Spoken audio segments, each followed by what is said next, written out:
Picture this. A 58-year-old man walks into his doctor's office for a routine checkup. He feels fantastic. He exercises 3 times a week. His cholesterol numbers came back fine last year. His blood pressure is textbook perfect. His doctor gives him a clean bill of health and sends him on his way. 6 months later, he has a stroke. Not because anything was missed on the standard panel, but because there is one number, one critically important marker of vascular inflammation that almost no doctor in the world routinely checks. And right now today, it could be silently elevated in your blood without you having any idea. That exact story plays out more often than the medical system would care to admit. And I'm going to show you exactly what that marker is, why it matters so much, and what you can actually do about it. Hey everyone, welcome back. I'm Dr. Nath, and on this channel, we dig into the medical literature to bring you the health information your doctor simply doesn't have time to cover in a 15-minute appointment. If that sounds like your kind of channel, make sure you subscribe and hit the bell so you never miss one of these. Before we name the marker, I need to give you a lens that will change the way you think about heart disease forever. Most people, and honestly most doctors in a standard clinical setting, think about heart risk in terms of cholesterol. And yes, cholesterol is relevant, but total cholesterol alone has very poor correlation with actual cardiovascular events. What we really want to understand is inflammation, specifically low-grade chronic inflammation of the blood vessel walls. Think of your arteries like the inside of a garden hose. Inflammation is what makes the inner lining rough and sticky so that debris starts to accumulate. Once you understand that heart disease is primarily an inflammatory process, the whole picture changes because now you know you need to be measuring markers of inflammation, not just cholesterol. I will list 6 vital things you need to understand. Number 1, what is homocysteine and why should you care? Stay with me through all of these because number 3 is the one that quietly affects billions of people, and almost none of them know it. Homocysteine is a normal metabolite. Your body makes it every single day as a byproduct of processing protein. Specifically, when you eat protein, it breaks down into amino acids. One of those amino acids is called methionine, and when your liver processes methionine, it produces homocysteine as an intermediate step. Under normal circumstances, that homocysteine gets recycled or converted and never builds up. But when the process stalls, and there are several reasons it can stall, which we will get to, those levels begin to climb. An elevated homocysteine is directly linked to vascular inflammation, meaning it damages the lining of your blood vessels and dramatically raises your risk of heart attack and stroke. But it doesn't stop there.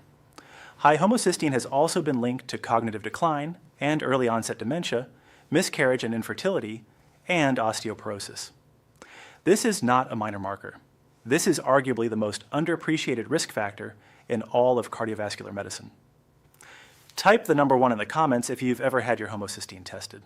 I have a feeling very few of you are going to be able to do that. Number 2, how your body is supposed to get rid of it. Your body has 3 main ways to handle homocysteine and stop it from building up. The first pathway is called remethylation. This is where homocysteine gets recycled back into methionine, the very amino acid it came from. Think of it as a closed loop, a recycling system. The second pathway is called transsulfuration. This is where homocysteine gets converted into cysteine, which is a completely different amino acid and a really valuable one. Cysteine is a critical building block for your liver, for detoxification, and most importantly, it is the primary precursor to glutathione, the body's most powerful antioxidant and free radical defense system. So not only are we clearing out the homocysteine, we are actually producing something incredibly beneficial in the process. The third pathway is simple filtration through the kidneys. As long as your kidneys are working normally, they quietly handle a portion of this clearance without any drama. The problem is that pathways 1 and 2 don't run automatically. They require specific nutrients as raw materials, and if those nutrients are missing, the process slows down or stops entirely. That is when homocysteine starts to pile up. Number 3, the genetic factor that affects up to 4 billion people. Here's the one I promised you, and I want you to really absorb this number. There is a gene called MTHFR. If you sound out the letters, you might notice it sounds suspiciously like a very well-known profanity. That is entirely coincidental. It actually stands for methylinotetrahydrofolate reductase. The enzyme this gene produces is responsible for converting folic acid into its active, usable form, something called 5-MTHF, which is absolutely essential for the homocysteine recycling pathway. Now here's where it gets startling. Roughly 30 to 40% of the world's population carries a variant of this gene that reduces its function, and approximately 10 to 15% carry a double variant, meaning both copies of the gene are affected. If you add those numbers up across the global population, you are looking at somewhere between 3.5 and 4.5 billion people who have some degree of impaired homocysteine conversion simply due to their genetics. There are two variants. If you are heterozygous, meaning only one of your two copies is affected, your capacity is reduced but not catastrophically.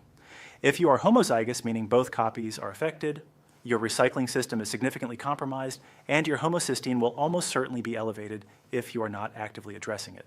Now you might be wondering, should you get the gene tested or just test homocysteine directly? Personally, I think measuring homocysteine is the more useful test. Testing the gene tells you your tendency. Testing homocysteine tells you what is actually happening in your body right now. That is the number that matters. And when you get that number back, here is how to read it. Above 15 is considered very high, and most labs will flag it automatically. Between 10 and 15 is still significantly elevated, but many labs won't flag it. Between 7 and 10 is borderline. And between 5 and 7 is where most functional medicine practitioners consider the optimal range to be. Are you a regular blood test person, or do you tend to skip them? Tell me in the comments. I'm genuinely curious what your relationship with testing looks like. Number 4, the nutrients that make or break this system. So now you know the pathway can get stuck. The next question is, what does it need to keep moving? The remethylation pathway, the one that recycles homocysteine back into methionine, requires 4 specific nutrients. It needs 5-MTHF, the active form of folate. It needs methylcobalamin, which is the active, most bioavailable form of vitamin B12. It needs betaine, also known as trimethylglycine, or TMG, which is a powerful methyl donor. And it needs riboflavin, vitamin B2, ideally in the active form called riboflavin 5-phosphate. The transsulfuration pathway, the one that produces glutathione, requires 3 more. It needs vitamin B6, ideally as pyridoxal 5-phosphate. It needs NAC, which stands for N-acetylcysteine, and is simply a highly absorbable form of cysteine. And it needs an amino acid called L-serine. Studies have been done on each of these nutrients individually, and every single one of them on its own has been shown to reduce homocysteine levels compared to placebo. But the key insight is that you need all 7 working together to get optimal results. Running the system on half its inputs is like trying to drive a car with 3 of its cylinders misfiring. Number 5, the hidden factors that push. Homocysteine, even higher. Now here's what most people, even those who have heard of homocysteine, don't fully appreciate. Your genetics and your nutrient status are only part of the equation. There are several other factors that can push your levels significantly higher, and if you have more than one of them, the effects compound. The liver is where most of this conversion actually happens. If your liver is not functioning optimally, for example, if you have non-alcoholic fatty liver disease or insulin resistance, which very commonly go hand in hand, your liver simply cannot perform these conversions at full capacity. As a result, homocysteine accumulates. Kidney function matters too. When kidneys are working well, they quietly filter out homocysteine. But once filtration capacity drops below roughly 50%, homocysteine can begin to climb steeply. In cases of kidney failure, levels can reach 50, 60, or even higher. And dialysis does not remove homocysteine effectively. Excess alcohol puts sustained pressure on the liver, impairing its ability to keep up with conversions. Certain medications, including metformin, proton pump inhibitors, and antacids, can interfere with nutrient absorption or directly impact the pathways involved. If you follow a vegan or plant-based diet, this is especially important for you. B12 is one of the most common deficiencies in people who avoid animal products, and low B12 is a direct trigger for elevated homocysteine. Make sure you are supplementing with methylcobalamin specifically. And finally, very high protein intake from extremely lean sources, think of pure egg, chicken breast, or turkey breast consumed in bodybuilder quantities, can flood the system with methionine faster than the conversion pathways can handle it. This is not a reason to fear protein. Eating whole eggs, fatty cuts of meat, and normal varied protein sources puts you nowhere near this threshold. But if you're chasing 300 grams of protein per day from the leanest sources possible, it is worth being aware of. If you're finding this useful, type the number 2 in the comments and let me know. Number 6, the folic acid problem. Nobody is talking about. This one surprises even health-literate people, so stay with me. When we talk about folate, vitamin B9, there are actually 3 different forms, and they are not interchangeable. Folic acid is a synthetic version that was introduced into the food supply. The FDA mandates its addition to most processed grains, white bread, pasta, cereals, baked goods, nutrition bars, and even baby formula. The problem is that your body cannot use folic acid directly. It has to be converted, and that conversion requires a functioning MTHFR enzyme. If you have an MTHFR variant and you are consuming a lot of processed food, you may be accumulating what researchers now call unmetabolized folic acid, or UFA. And this is where it gets concerning. Unmetabolized folic acid can actually block the very receptors that the active form of folate needs to use. So you end up with too much of the inactive form sitting in the receptor, blocking the active form from doing its job. Research has linked this to increased cancer risk, immune dysfunction, and neurological issues. The active form 5-MTHF behaves completely differently. It does not require conversion. It crosses the blood-brain barrier. It is already in the form your cells can use immediately. And because it is the natural bioactive form, it does not carry the same toxicity concerns as synthetic folic acid. This is one more reason why minimizing processed grains and packaged foods is genuinely protective at a biochemical level, not just a general wellness platitude. The solution. So let's bring this all together. What can you actually do about it? The first step is to get tested. Ask your doctor for a fasting homocysteine blood test. It is inexpensive and widely available. If you have never had one done, this is the single most important test you're not currently getting. Know your number. The second step is to address the 7 nutrients across both pathways. That means the active forms, 5-MTHF, not folic acid, methylcobalamin, not cyanocobalamin, B2 as riboflavin, 5-phosphate, B6 as pyridoxal, 5-phosphate, along with betaine, NAC, and L-serine. If you go looking for a supplement that includes all 7 in balanced amounts, you will find that most products cover 1 or 2 of these, and a handful cover 3 or 4. Finding everything in one place is harder than it sounds.